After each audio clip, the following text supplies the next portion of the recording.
Sahabat pendengar Radio Pelita Kasih yang dikasihi Tuhan Yesus, selamat pagi, salam sejahtera bagi Bapak, Ibu, saudara-saudari sekalian. Selamat berjumpa kembali dengan pelayanan renungan harian Salum. Bagi sahabat pendengar RPK yang berada di rumah maupun yang dalam perjalanan menuju tempat bekerja, Tuhan Yesus memberkati kita sekalian. Saya Sintua Nyonya Raja Gugu Baru Lumban Gaul dengan sukacita akan melayani sahabat pendengar RPK sekalian sebagai pelayan pendamping pembawa renungan. Renungan di pagi hari ini dibawakan oleh Sintua Evangelis Binsar Siregar dari HKBP Kernolong, Resort Jakarta.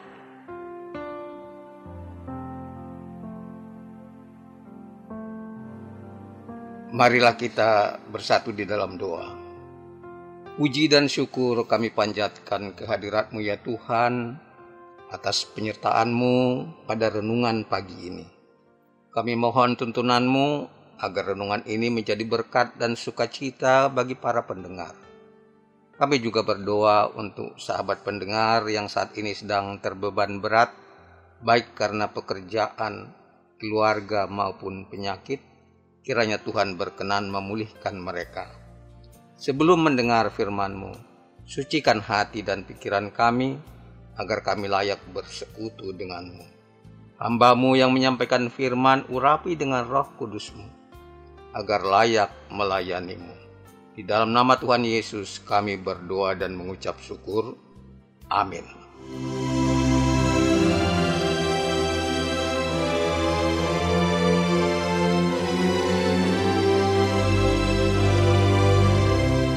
Sahabat pendengar Radio Pelita Kasih yang dikasihi Tuhan Yesus Kristus, renungan bagi kita hari ini tertulis dalam kitab 1 Korintus 4 ayat 1-5. 1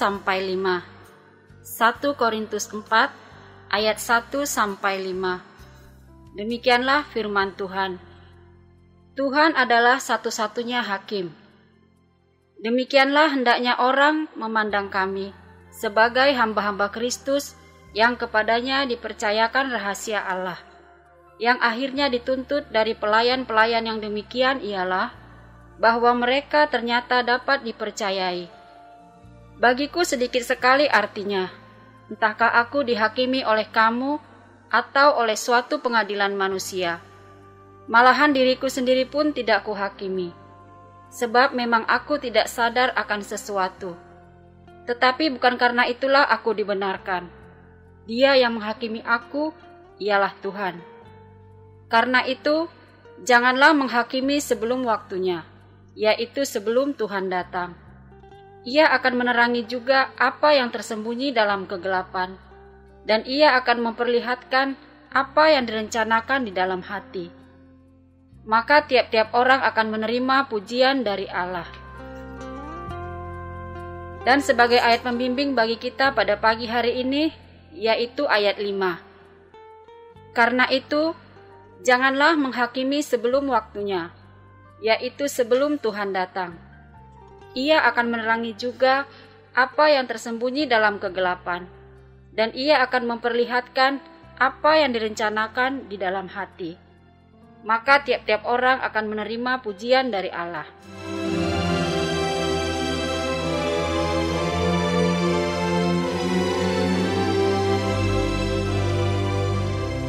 Sahabat pendengar yang dikasihi Tuhan, kita semua tentu pernah mendengar jabatan yang disebut hakim. Siapakah hakim itu? Ia adalah pejabat negara yang bekerja melaksanakan kekuasaan kehakiman sesuai dengan yang diatur dalam undang-undang. Sehari-hari ia bekerja memeriksa, mengadili, memutus, dan menyelesaikan perkara para pencari keadilan. Salah satu dambaan para pencari keadilan adalah mendapatkan seorang hakim yang adil, yaitu hakim yang mampu memutus perkara di mana semua para pencari keadilan merasakan bahwa dirinya benar-benar diperlakukan sebagaimana mestinya sesuai dengan aturan hukum yang berlaku. Konon kabarnya seorang hakim yang adil tidak berani memutus perkara dengan sembarangan. Setelah sang hakim mempertimbangkan semua dasar hukum yang terkait dengan perkara yang sedang dihadapinya, ia lalu mengambil saat teduh untuk berdoa, memohon kepada Tuhan agar diberi hikmat pada saat memimpin sidang dalam memutus perkara yang sedang ditangani dengan seadil-adilnya. Dalam kisah Alkitab, kita mengenal seorang raja yang adil, yaitu Raja Salomo, yang mampu menyelesaikan perkara rebutan anak antara dua orang wanita yang mengaku sebagai ibu kandung anak tersebut. Hikmat Tuhan yang ada pada Raja Salomo telah membuat perkara itu menjadi terang benderang, sehingga ibu yang asli mendapatkan anaknya kembali, sementara ibu yang palsu mendapat hukuman yang setimpal. Sahabat pendengar yang dikasihi Tuhan, nats pembimbing dalam firman Tuhan hari ini mengatakan, agar kita jangan menghakimi sebelum Tuhan datang. Apa gerangan maksudnya? Dan mengapa harus demikian? Marilah kita membahasnya satu persatu. Yang pertama, jangan menghakimi. Saudara, nats hari ini mengajak kita agar tidak menghakimi orang lain. Mengapa? Pada dasarnya, kita tidak berhak menghakimi orang lain. Karena yang berhak menghakimi sebenarnya hanyalah Tuhan Yesus. Mengapa kita tidak boleh menghakimi? Dalam Matius pasal 7 ayat 1 dan 2 dikatakan, janganlah kamu menghakimi, supaya kamu tidak dihakimi. Karena dengan penghakiman yang kamu pakai untuk menghakimi, kamu akan dihakimi. Dan ukuran yang kamu pakai untuk menghakimi akan diukurkan kepadamu. Apa yang akan terjadi bila kita suka menghakimi orang lain? Sifat manusiawi kita memang sangat mudah menilai orang lain, hanya dengan melihat orang tersebut dari sisi kesalahannya semata dan mengabaikan kebaikannya. Kita manusia sangat mudah tergoda oleh kemunafikan, dan salah satu ciri dari orang munafik adalah suka menghakimi orang lain. Tuhan Yesus pernah dengan keras mengingatkan orang-orang munafik agar mengeluarkan dulu balok yang ada di matanya sendiri, supaya ia mampu melihat dengan jelas selumbar yang ada di mata saudaranya. Ini berarti, kenalilah dulu dengan baik kelemahan dan kekurangan diri sendiri. Barulah kita layak menilai orang lain. Kalau tidak, bisa terjadi kita menilai kekurangan orang lain, padahal dalam hal yang sama, justru kekurangan kita jauh lebih besar dan lebih buruk dari orang yang kita nilai. Saudara, ada satu hal penting yang harus kita sadari ketika kita ingin menilai orang lain, yaitu bahwa kita tidak boleh menghakimi pilihan hidup orang lain. Kenapa? Ada beberapa alasan yang patut menjadi pertimbangan mengapa kita tidak boleh menghakimi orang lain. Yang pertama, kita belum tentu tahu apa sesungguhnya yang menjadi masalah dan yang solusi terbaik bagi orang lain. Ketika kita baru mengenal seseorang sepintas, sangat tidak layak bila kita mengatakan padanya, kau tidak cocok dengan pekerjaanmu, sekarang kamu ganti saja dengan yang lain. Atau yang kedua, kita tidak tahu persis apa alasan seseorang dalam membuat pilihan. Kita bisa mengatakan pekerjaanmu sekarang jelek, tidak punya masa depan, padahal kita tidak tahu mengapa orang itu memilih pekerjaan tersebut. Yang ketiga, pilihan yang cocok buat saya belum tentu cocok buat orang lain. Kita bisa mengatakan bahwa hobi saya bermain catur paling baik untuk semua orang. padahal kita tidak pernah menanyakan apa hobi dan kesukaan orang lain. Yang keempat, kebahagiaan bagi kita, bagi setiap orang berbeda-beda. Mungkin kita bisa mengatakan bahwa saya bahagia karena pekerjaan saya stabil. Tapi ada orang lain yang justru bahagia dengan pekerjaannya yang dinamis dan penuh tantangan. Yang kelima, hujatan bisa membuat orang mengambil pilihan yang tidak cocok untuk dirinya sendiri.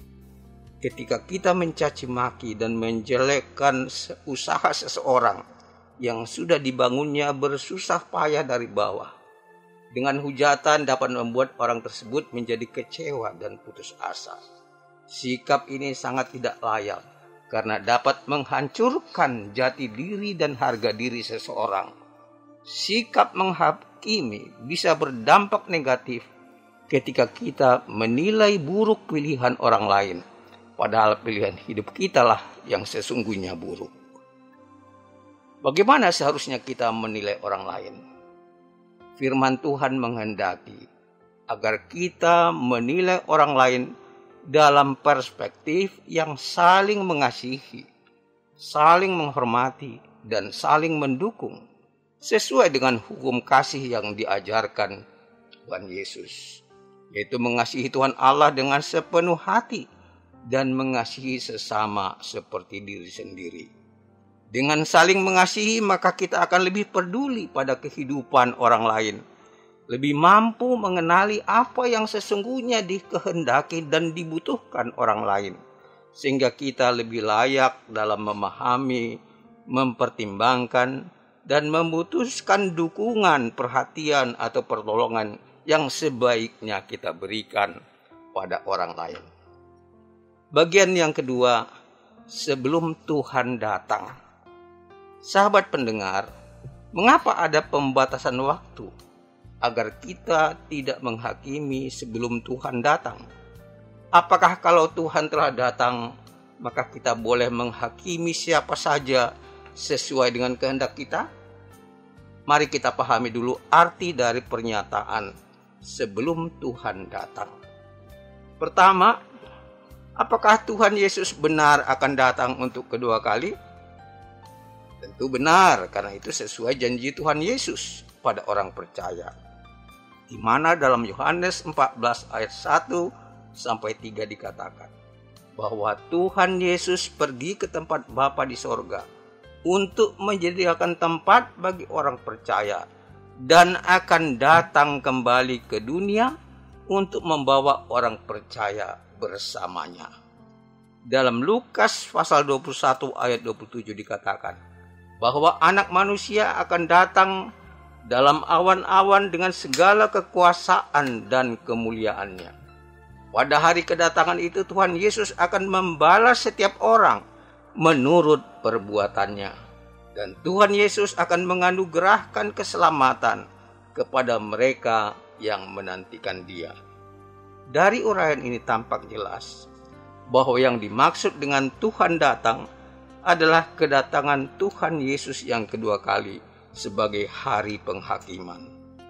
Dengan demikian pemahaman terhadap nats yang menyatakan sebelum Tuhan datang adalah masa selama kita masih berada di dunia ini, yaitu sebelum hari penghakiman.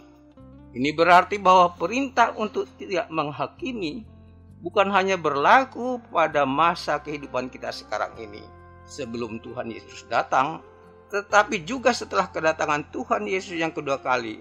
Karena pada masa itu yang berhak menghakimi adalah Tuhan Yesus sendiri secara langsung. Sahabat pendengar yang dikasihi Tuhan, dalam nats hari ini Rasul Paulus berkata bahwa yang terpenting bagi kita adalah agar kita berjuang menjadi hamba yang dapat dipercaya. Tidak persoalan siapapun yang menghakimi kita di dunia ini, tapi kita diingatkan agar jangan menghakimi.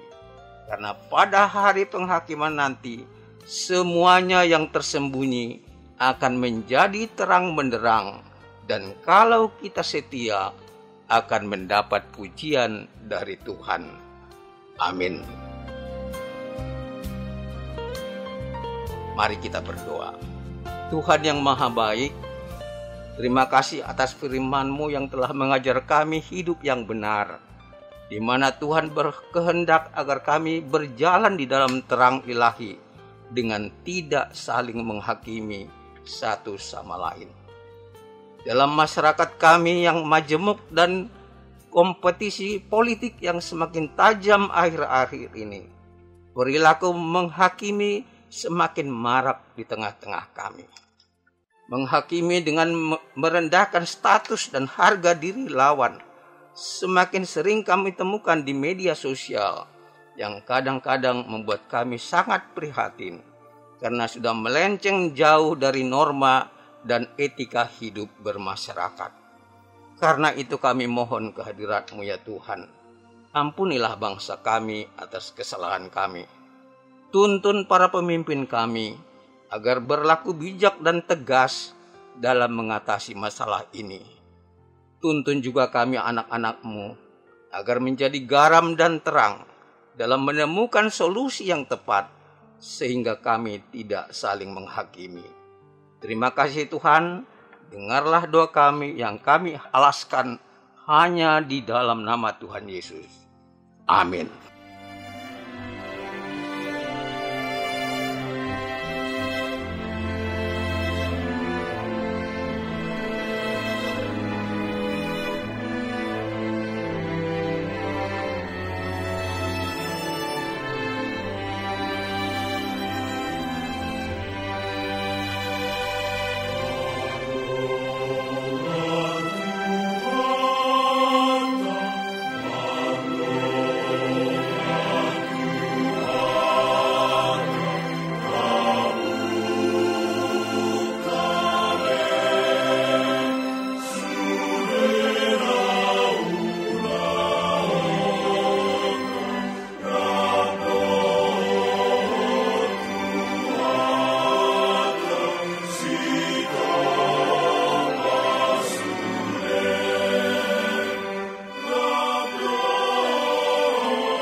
Sahabat Radio Pelita Kasih yang dikasihi Tuhan Yesus Kristus, marilah kita mendengarkan beberapa informasi berikut ini.